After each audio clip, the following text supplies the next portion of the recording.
This is Carl at National RV Detroit, and I'm going to walk you through this 2022 Catalina Legacy Edition. The model number is 343 BHTSCK. Okay, so I'm just going to show you around, show you how some things work, show you some of the features. So we come back here to the door side rear area, and you can see you have regular crank down stabilizer jacks, one in each corner. You have a outside kitchen here. Now, if you can see right here, this is a quick connect for the LP system right there. You can see that. So when you pull this out, this is the hose for it, the quick connect hose, and it connects back here and then down here. So you have to plug in the hose before you can use it, obviously. This is just your dump hose in a what's the word I'm looking for? A reducer to reduce down to 20 amps for your short cord. Okay. You have plumbing outside, all the storage. You got an outside refrigerator and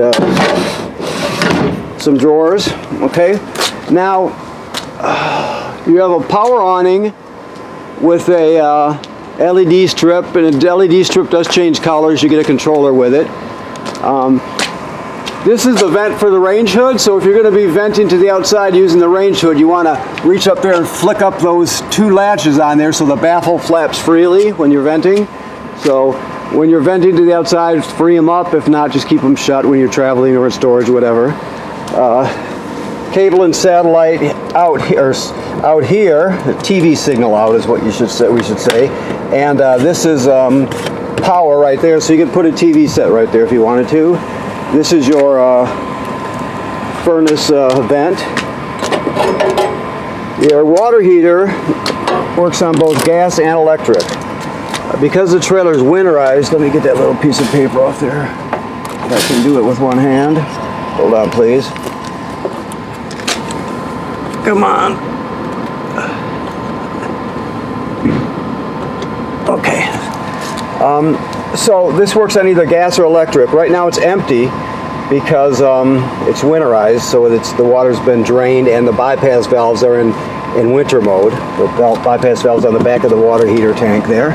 Okay, so when you want to turn on the electric heating element that's behind this cover here, there's 110 volts AC heating element right there. You can flip it on and off right here. That's off. That's on. Always make sure there's water in the tank before you turn it on. If not, you can damage it. So always make sure you have your tank full. Like I said, right now it's empty because it's winterized. This is your gas burner. The switch to operate is inside. So I'll show you that when we get in there. This is the drain plug / anode rod for your trailer. That takes 1 1/16" 6-point socket to remove it, so you're going to need one of those, plus a 6-inch extension and a ratchet or a bar to break it with. Okay. Your stairs fold out, and if you look at, there's a pin right here. There's one on the other leg too. You can pull that pin and adjust the legs to any length that you need to. Okay. So this is storage here. It's also the compartment if you were to add a washer dryer combo, it would go in there. I'll show you that when we get to it. Okay. Alrighty. So you have a power tongue jack with a hitch light. Let me look over here just to see what we have here. Okay. If you have to crank this manually, you can take this cap off and do it manually. We have 2 LP tanks that are full. You have a deep cycle marine battery, brand new. And this is the kill switch for your battery too, so you can turn it on and off right there if you need to.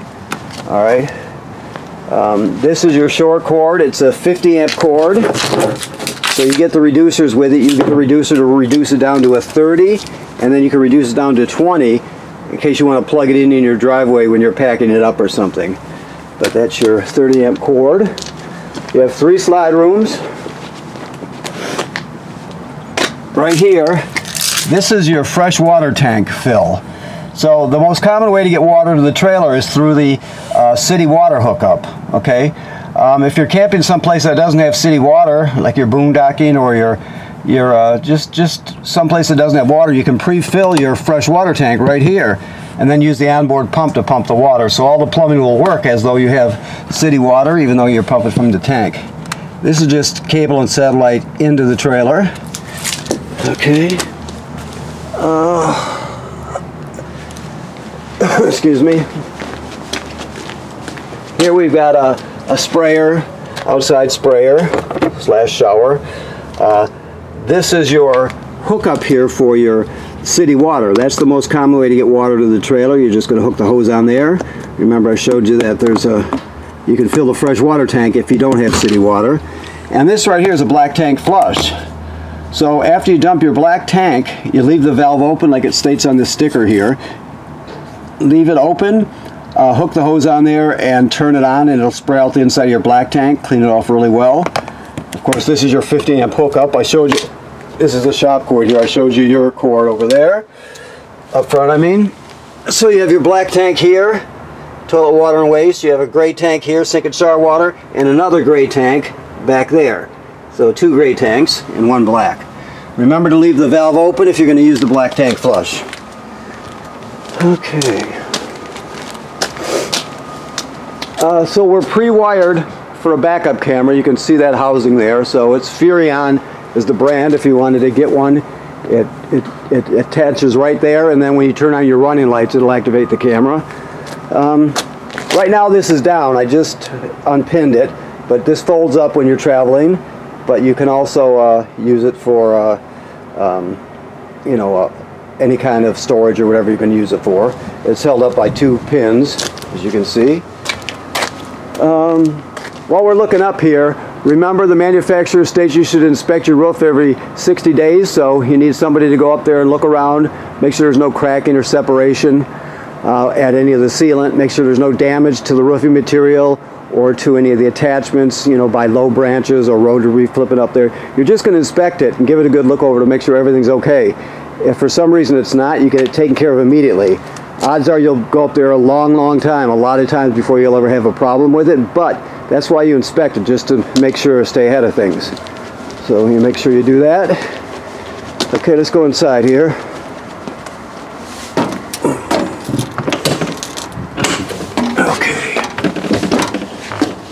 So we'll go up front first, just because I want to look here.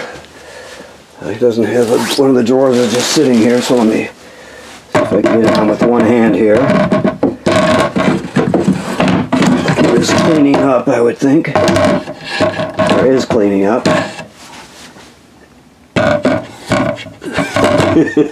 One more try. Give me one more shot here.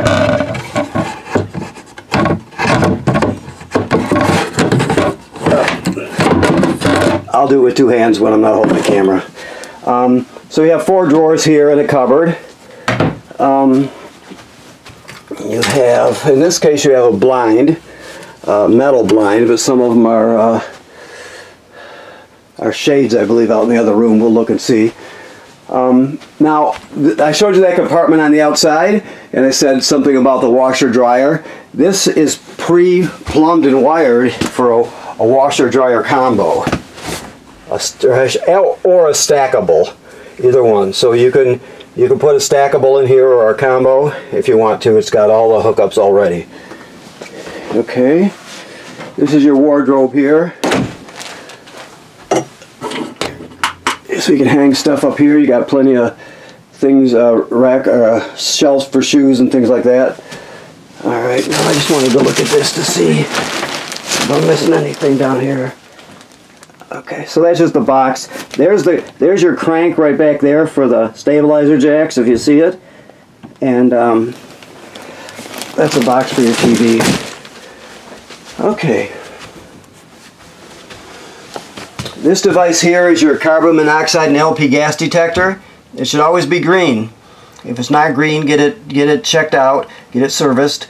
If it goes off, you basically take everybody outside, leave the door open, shut the gas off at the front, figure out what's going on, okay? That does carbon monoxide and LP gas. And of course you have a smoke detector right there also. Okay, your TV, let's see, it's on a swing out bracket so you can swing it out. This is your radio here. You see, let me just turn it so you can see it light up here. It has Bluetooth, so you can stream wirelessly from your phone or your tablet. You have a USB here, so you can stream off a USB drive if you wanted to.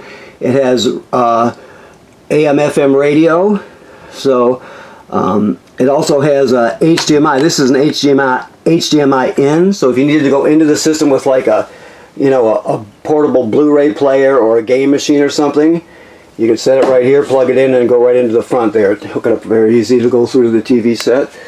Also, it has two zones for the speakers, zone 1 and zone 2. One is inside the trailer, 2 is outside the trailer. Okay. This is your fireplace. Let me see if I see the remote sitting around here anywhere. I know it's in here because he's already prepped it, but let me see where he's got it. I'll find it. This is the remote for your lights outside. Come on now. Maybe he's got them in here. Well, either way, there is a remote for this. I'll just when I come across it, I'll show it to you. It's laying around somewhere. So anyway, okay, it comes with a remote. I can operate it using the buttons on it, so you can turn it on this way, right? Change colors of the crystals. Right here, this is the fan speed. Right now HH is high. That's off, no fan at all. Low and high. When you put it on high, it really kicks out, so it's a great space heater. And it runs off of regular 110 electricity, so when you're when it's not really cold out, you just want to warm it up a bit, you can run this instead of using your limited supply of LP. Okay, and so on. So it does everything you need and then some. Get more storage here.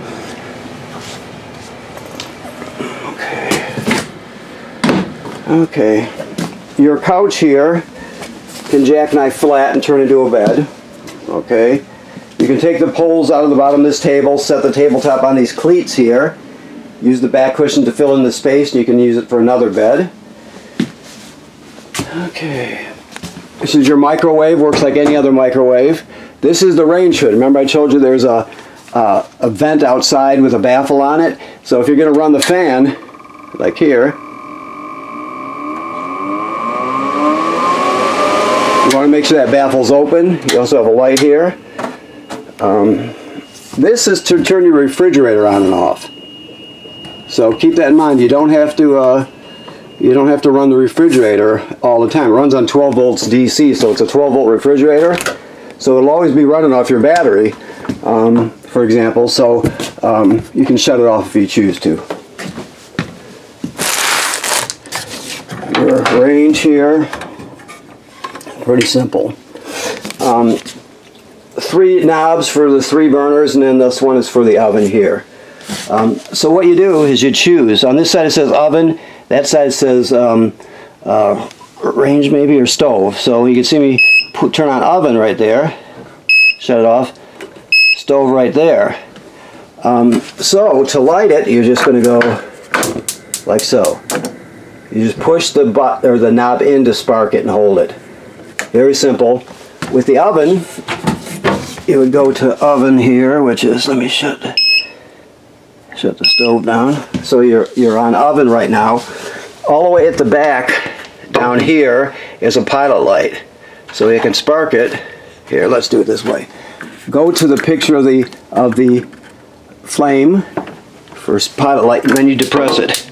I don't know if you can see it sparking down here, lighting. Sometimes it'll take a few tries to light it because the tanks have been changed out or whatever. There it goes. You can see the pilot light just lit right there. Okay? And that's it. You set the temperature here. Very simple. Let me shut it back off. Behind here, just so you know, there's 2 screws here. Behind that panel is your water pump, is your the hose you use to draw the antifreeze into the system with the pump and that sort of thing. So to winterize, you go through those 2 screws right there. All right. The keys, of course, are hanging right on the faucet there. Okay. This device here is your, let me get that off of there. This is your power converter. So this converts AC to DC power. So you can see you've got your regular 110 AC circuit breakers here like you'd have at home. This is kind of like the distribution box here. And they're all labeled, right? That's 110 AC. Then the power is converted to 12 volt DC on this side. So you got 12 volt fuses and they're all labeled. Okay? If any of these fuses blow, you can see them glowing through this tinted plastic here. Okay? Also, this is a battery tender, so it's, as long as you're plugged in, it's going to be able to sense how much energy your battery up front has and needs. If it's completely charged, it'll just trickle a couple amps up there to maintain it. If it's low, it'll send 10 amps or whatever it needs to keep you charged. So when you're pulling down the road, your tow vehicle's alternator uses the charge line to charge your battery. And then when you're plugged in, this will charge your battery, so it should keep it charged up all the time. Okay?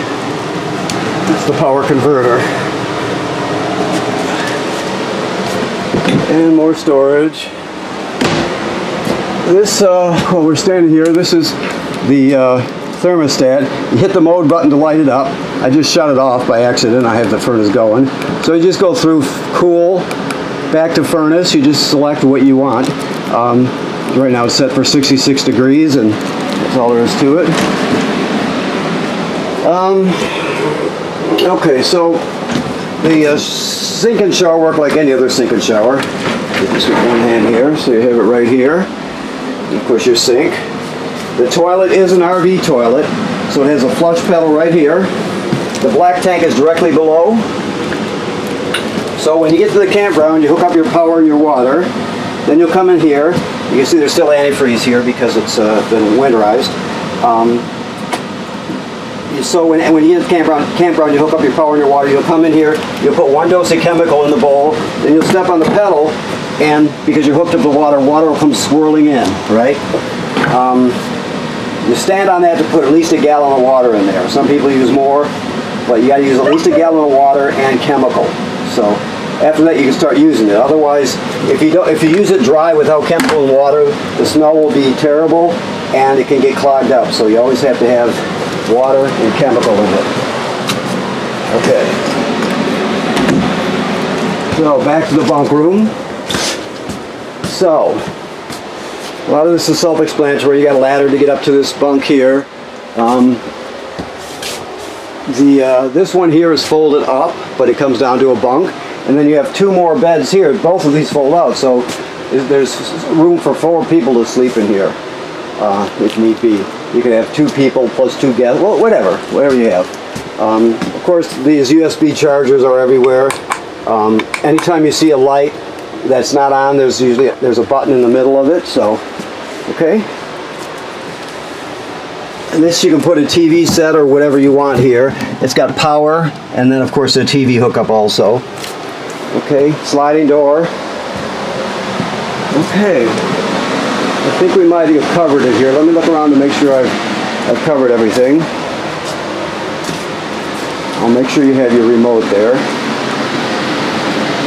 Okay, as I look around, I think we're good. So I want to thank you for purchasing your trailer here at National RV Detroit. Please remember what I said about inspecting your roof every 60 days. That's very important. Generally speaking, people don't inspect their roof enough.